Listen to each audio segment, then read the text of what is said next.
অনেকদিন কি এমন কোনো হরর মুভি দেখেননি যা শেষ হওয়ার পরও মাথা থেকে বের করতে পারবেন না? তাহলে আজকের মুভিটি আপনার জন্য একদম পারফেক্ট। এই গল্পটি শুধু ভয়ের নয়, বরং এমন এক অস্বস্তিকর অনুভূতির যা আপনাকে বারবার নিজের চারপাশে তাকাতে বাধ্য করবে। মুভি দেখতে দেখতে আপনারও মনে হতে পারে ঘরের কোনো অন্ধকার কোণ থেকে কেউ হয়তো আপনাকে নজরে রাখছে। গল্পে শুরু হয় এমন এক মাকে নিয়ে, যিনি নিজের মেয়ের নিরাপত্তার জন্য বাড়ির প্রায় প্রতিটি কোণায় সিসিটিভি ক্যামেরা লাগিয়ে রাখেন। কিন্তু কিছুদিন পর সেই ক্যামেরাগুলো এমন কিছু দৃশ্য ধারণ করতে শুরু করে যা কোনোভাবেই স্বাভাবিক নয়। প্রথমে ছোটখাটো অদ্ভুত ঘটনা, তারপর ধীরে ধীরে ভয়ঙ্কর সব রহস্য সামনে আসতে থাকে। এক অশুভ শক্তি যেন তাদের পরিবারের চারপাশে জাল বুনতে শুরু করে। দিনের পর দিন সেই অদৃশ্য আতঙ্ক আরো শক্তিশালী হয়ে ওঠে, আর একে একে সবাইকে ভয়াবহ পরিণতির দিকে ঠেলে দেয়। কেউ বুঝতে পারে না কেন তাদেরকেই টার্গেট করা হয়েছে, কিংবা এই শয়তানি শক্তির আসল উদ্দেশ্য কি। শেষ পর্যন্ত কি তারা এই অভিশাপ থেকে মুক্তি পাবে,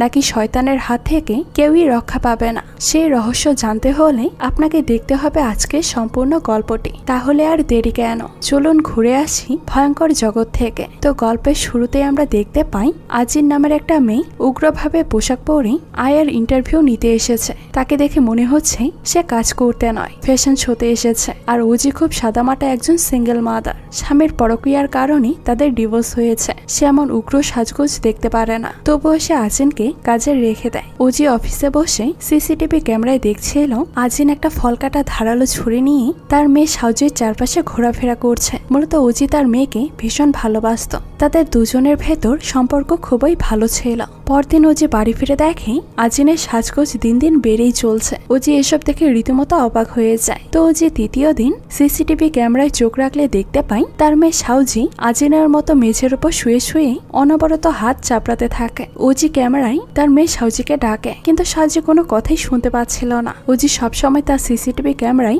চোখ রাখত, কারণ আজিনকে তার সুবিধার মনে হচ্ছিল না। তাই সে বাথরুমে গিয়ে লুকিয়ে লুকিয়ে মোবাইলে সিসিটিভি ক্যামেরা চেক করে। সেখান থেকে সে দেখতে পায় তার মেয়ে নেই। সাদা পোশাক পরা একটা মহিলাকে রক্তমাখা অবস্থায় দাঁড়িয়ে থাকতে দেখে। এইসব দেখে ওজির কোনো কিছু ভালো লাগে না। সে দ্রুত আজিনকে ফোন দিয়ে বলে বাড়িতে কেউ কি এসেছে। আজিন জানাই বাড়িতে আমি আর সাউজি ছাড়া আর কেউ নাই। তার মেয়েকে ফোন দিলে সেও ঠিক একই কথা বলে। তারপর ওজি এসব কিছু খতিয়ে দেখার জন্য নিজে মেঝের উপর শুয়ে হাত চাপড়ায়। তাতে সে কোনো কিছুই দেখতে পায় না। রাতে ওজি বিছানায় শোয়া মাত্র তার ফোনে অ্যালার্ম বেজে ওঠে। এতে ওজি খুব ভয় পেয়ে যায়। সে মোবাইলেও কোনো কিছুই দেখতে পাচ্ছিল না, কিন্তু দরজার বাইরে থেকে টিং টিং শব্দ ভেসে আসছে। তারপর ওজি ভয়ে ভয়ে ধারালো একটা ছুরি নিয়ে সাবধানে দরজা খোলে। অন্ধকারের ওজির চোখগুলো জলজল করছিল। তাকে দেখতে খুব অদ্ভুত লাগছিল। হঠাৎ করে তার মেয়ের রুম থেকে গানের শব্দ ভেসে আসে। ওজি দ্রুত তার মেয়ের ঘরে গিয়ে দেখে সাউজি গান গাইছে। ঠিক তখন সাউজি পেছন ফিরতে ওজি দেখে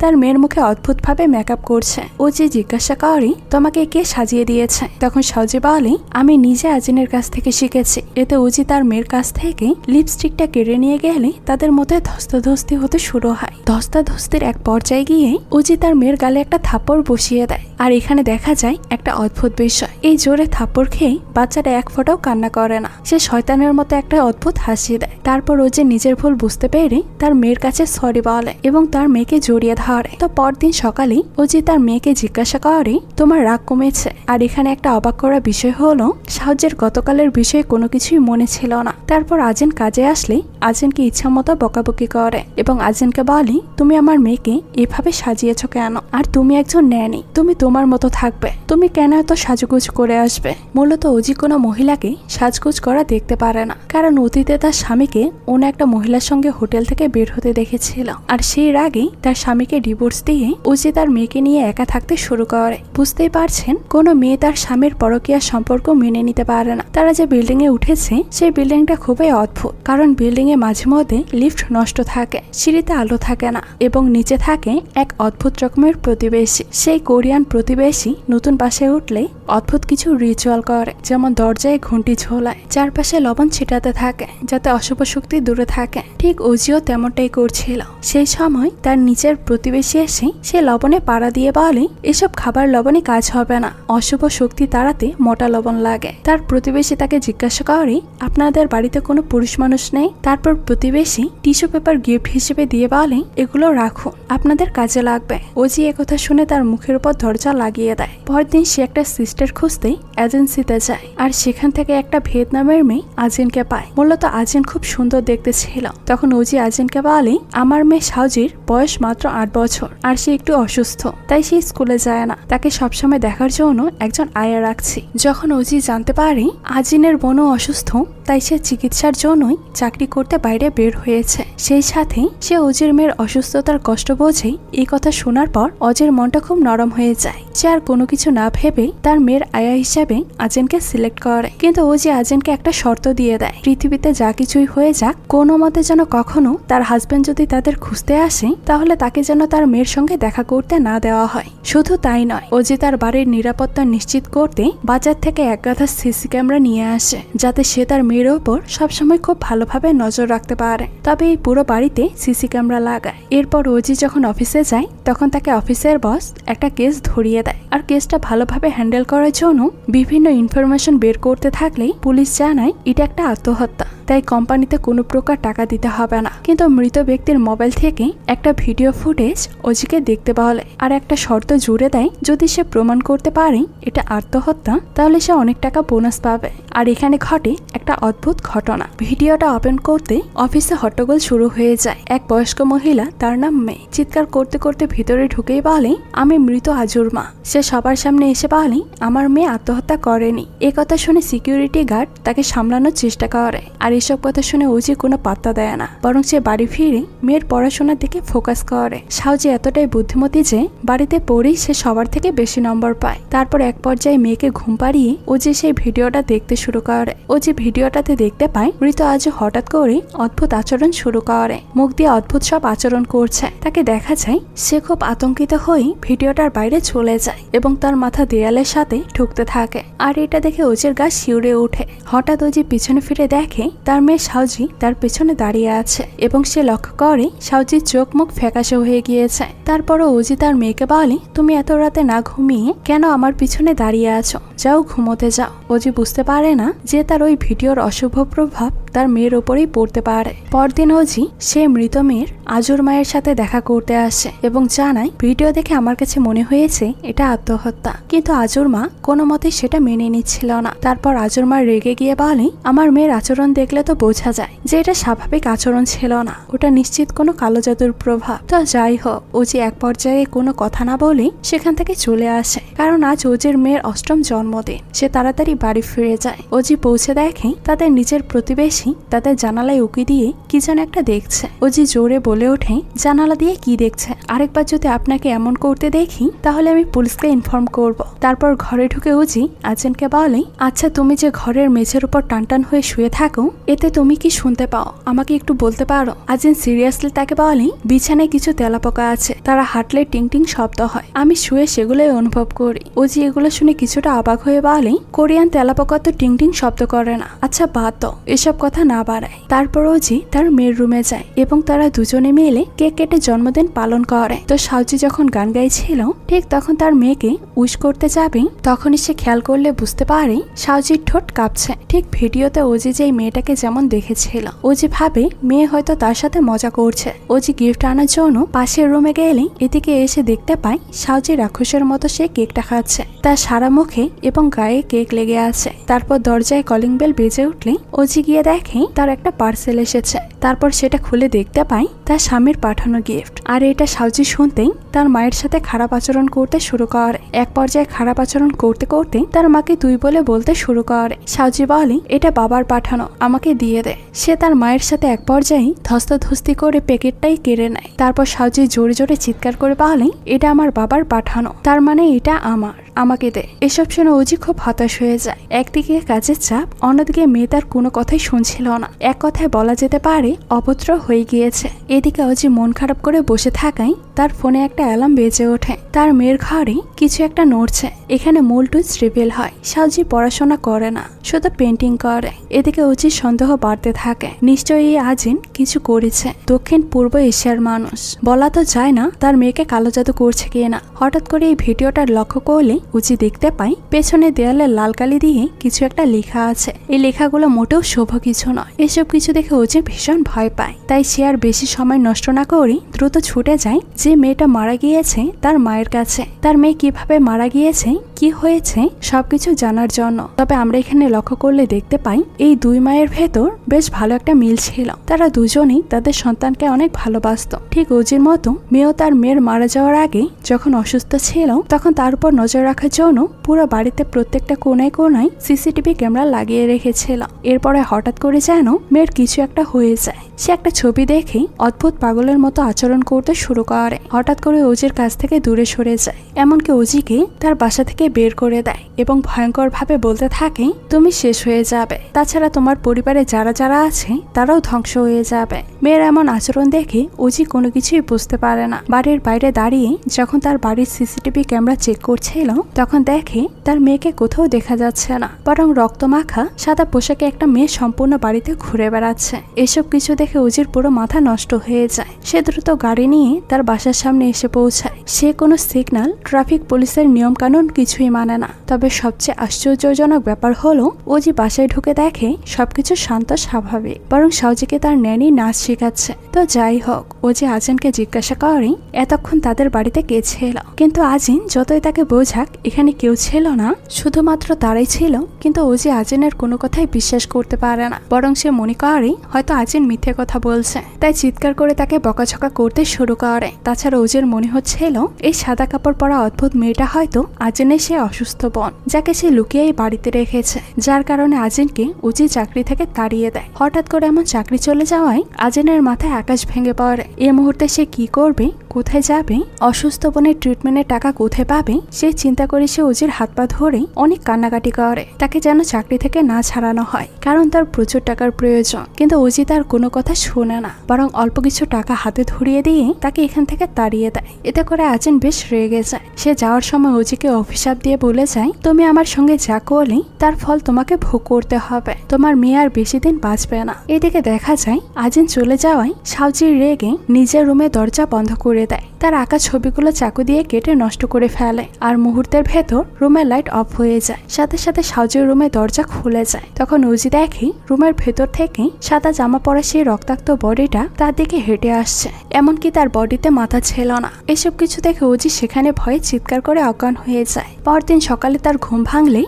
নতুন একজন বয়স্ক আয়া রাখে। সেই সাথে এই বৃদ্ধ আয়াকে বাকিদের মতোই বলে দেয় কখনো তার হাজবেন্ড আসলে তাকে ভেতরে ঢুকতে দেবে না। এরপর অফিসে গিয়ে যখন তার কেসটা ইনভেস্টিগেশন করছিল তখন তার কলিগ আরো বিভিন্ন নতুন কিছু ইনফরমেশন দিয়ে যায়। যে মেয়েটা মারা গিয়েছে তার মা তাকে ডক্টর বানানোর জন্য মানসিক ভাবে অনেক প্রেশার দিত, জেলখানার মতো বন্দি করে সবসময় টেবিলে বসিয়ে রাখতো। তো এর কিছুক্ষণ পর টিভিতে একটা ব্রেকিং নিউজ দেখা যায়। আজিন টাকার অভাবে ছোট বোনের চিকিৎসা করাতে না পেরে হসপিটালের ছাদ থেকে লাফ দিয়ে সুইসাইড করেছে। এই নিউজ দেখে ওজির অনেক খারাপ লাগে, কারণ তাকে আজিন বারবার করে রিকোয়েস্ট করে বলেছিল আমাকে কাছ থেকে বের করে দিবেন না, আমার খুব টাকার প্রয়োজন ছোট বোনের চিকিৎসার জন্য। কিন্তু সে তার কোনো কথাই শোনেনি। আজ হয়তো তার জন্য আজিনের এবং তার বোনের এই অবস্থা।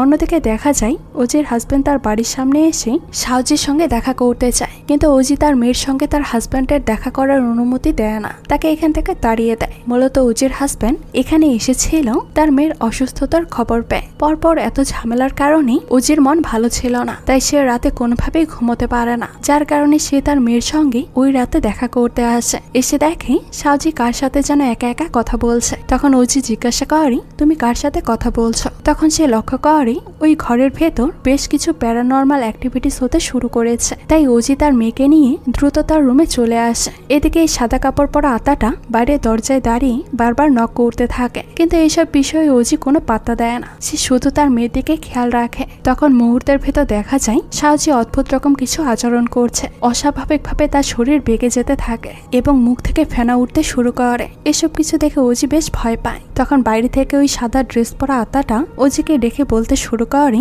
মা আমি তোমার সাউজি, আমাকে ভেতরে না। একথা শুনে ওজি আরো বেশি আটকে ওঠে। যদি সাউজি বাইরে থাকে তাহলে বিছানায় কে শুয়ে আছে। বিছানার দিকে তাকাতেই দেখতে পাই বিছানায় সাউজি নেই, বরং সে মেয়েটাই শুয়ে আছে এবং তার মুখটা ঘোলাটে দেখা যায়। দ্রুত ওজি দরজা খুলে তার মেয়েকে বুকে টেনে নেয়। তখন সাউজি নিজে থেকে অদ্ভুত রকম সব ভয়ানক আওয়াজ করে। এসব শুনে ওজি বুঝতে পারে নিচে যে ভাড়াটিয়া থাকে সেই সব নষ্টের মন, যার জন্য এই অ্যাপার্টমেন্টে সব ভয়ানক ঘটনা ঘটছে। যার কারণে ওজি রেগে মেগে নিচের ফ্ল্যাটে এসে হাজির হয় এবং 408 নম্বর রুমে গিয়ে দরজা ধাক্কাতে থাকে। কিছুক্ষণ পর রুমে দরজা খুলে ওজির প্রতিবেশী তাকে ভেতরে ডেকে নেয়। তো যাই হোক, ওই ভদ্রলোক হলেন একজন কোরিয়ান ওঝা। তার ঘরের চারপাশে সব জায়গায় হাজার হাজার মন্ত্রতন্ত্র লেখা। মূলত সে শয়তানদেরকে নিয়ে পুজো করত। সেই সাথে অনেক আগে থেকেই সাউজির উপর নজর রাখে। শুধু তাই নয়, ওই অসভ্য আত্মাটাকে এই বিল্ডিং থেকে দূর করার জন্য সে সবসময় তার অ্যাপার্টমেন্টে মন্ত্র বাজিয়ে রাখে। এসব কিছু শোনার পর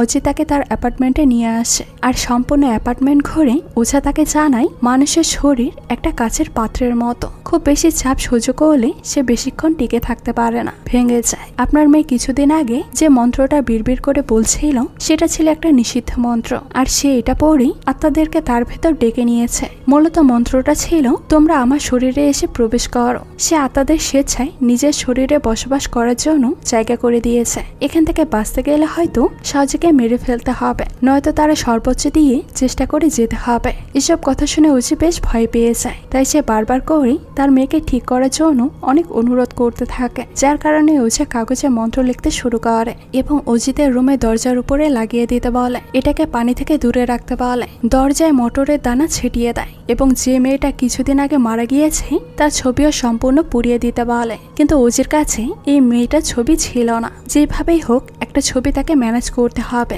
যার কারণে ওজি ওই রাতে ছুটে যায় মেয়ের মার কাছে তার ছবি নেওয়ার জন্য। তো যাই হোক, ওজি রুমের ভেতরে গিয়ে দেখে ভেতরে কেউ নেই, বরং চারপাশটা নির্জন ভয়ঙ্কর অন্ধকার হয়ে পড়ে আছে। সেই সাথে পচা গন্ধ বের হচ্ছে। একটু কাছে গিয়ে দেখে কে যেন একটা মরে পচে পড়ে আছে। এটা আর কেউ নয়, বরং মেয়ে মরে পচে পড়ে আছে। অসংখ্য খবরের কাগজ ছড়িয়ে ছিটিয়ে পড়ে রয়েছে। এসব কিছু দেখে ওজি বেশ ভয় পেলেও সে ওই রুমের ভেতর থেকে মেয়েটার ছবি খুঁজে বের করতে থাকে। তখনই সেখানে প্রচন্ড আকারে ঝড় হতে শুরু করে। বাতাসে সবকিছু উড়ে যেতে থাকে। তবুও সে পিছু পা না ওঝার কাছে নিয়ে আসে এবং তাকে দিয়ে পুড়িয়ে ফেলে। অন্যদিকে সাউজিকে দেখা যায় সে এখন আগের থেকে অনেকটা সুস্থ। আগে যেমন স্বাভাবিকভাবে সে তার সব কাজ করত ঠিক তেমন করছে। আর এটা দেখে ওজি অনেক খুশি হয়। কিন্তু এই খুশি সে বেশিক্ষণ ধরে রাখতে পারেনি, কারণ আবারও সে তার ফোনে আরো একটা মর্মান্তিক ঘটনা দেখতে পায়। ওজি যে বৃদ্ধকে তার মেয়ের দেখাশোনা করার জন্য রেখেছিল, হঠাৎ করে ডোরবেল বেজে উঠলে সে ওই দরজাটা খুলতে গেলে কোনো একটা অদৃশ্য শক্তি তাকে বাতাসে উপরে ভাসিয়ে রাখার চেষ্টা করে, দূরে কোথাও টেনে নিয়ে যাওয়ার চেষ্টা করে। এসব কিছু দেখে সাউজি তাকে বাঁচাতে গিয়েছিল, কিন্তু এতে কোনো লাভ হয়নি। ওজি বাসায় ফিরতে ফিরতে দেখে বৃদ্ধ ন্যানি মারা গিয়েছে। তবে পুলিশের লোকজন সবাই মনে করে যেহেতু এই বাড়িতে শুধুমাত্র একা সাউজি আছে, সে হয়তো তার ন্যানিকে মেরে ফেলেছে। কিন্তু বিষয়টা যে তেমন না সেটা কেউই বুঝতে পারে না, যার কারণে ওজি সাউজিকে আড়াল করে রাখে। যেহেতু সে সম্পূর্ণ ঘটনা ফোনে ক্যামেরায় দেখেছিল এবং সে তার মেয়েকে বাঁচানোর জন্য আরো বেশ কিছু ক্যামেরা এনে পুরো বাড়িতে ঘিরে রাখে, যাতে সে প্রত্যেকটা কোণে কোণায় সবকিছু দেখতে পায়। দরজায় ওই মন্ত্র লেখা কাগজে রক্ত দাগ লেগেছিল, সেটা পানি দিয়ে মুছে ফেলেছে, কিন্তু এই পানি দিয়ে মোছা নিষেধ ছিল। সেই সাথে ওজি রুমের আশেপাশে ভেতরে অনেকগুলো আত্মা ঘোরাফেরা করতে দেখে। অন্যদিকে ওই ওঝা বুঝতে পারে নিশ্চয়ই ওজি কোনো ভুল করেছে, যার কারণে সে দ্রুত তার বাসার ভেতরে আসে। আর ওই ক্যামেরাগুলো দেখে তাকে বলতে থাকে আপনার সবচেয়ে বড় ভুল হলো এই ক্যামেরাগুলো রাখা। ক্যামেরাগুলো হলো একটা চোখের মণি, আপনার মেয়ের উপর বেশি নজর রাখে। এই ক্যামেরার লেন্স দিয়ে ভয়ঙ্কর আত্মাগুলো এই রুমের ভেতরে ঢুকছে। এরপর সে ওই ঘরের সব ক্যামেরা ভেঙে দেয়। তারপর সাউজিকে লাল কাপড় পরিয়ে তন্ত্র মন্ত্র করতে শুরু করে। ওঝা পুতুল বানিয়ে অদ্ভুত রকম সব এক্সরসিজম করতে শুরু করে। কিছুক্ষণ এইভাবে এক্সরসিজম চললে সাউজি যন্ত্রণায় চিল্লাতে থাকে। তখন দেখা যায় হঠাৎ করে সাউজি অনেক লম্বা হয়ে গিয়েছে এবং একটা পা সবগুলো পুরো লাল হয়ে গিয়েছে। তখন সে এক ধাক্কায় ওই ওঝাকে মাটিতে ফেলে দেয়। ওঝাও কম নয়, সে উঠেই পুতুলটার উপর চাকু বসিয়ে দেয়। এতে সাউজি গড়গড় করে রক্তবমি করতে শুরু করে এবং সেখানেই সে অজ্ঞান হয়ে যায়। এদিকে ওজিকে পুলিশ ডেকে পাঠায়, তার কাছে জানতে চাই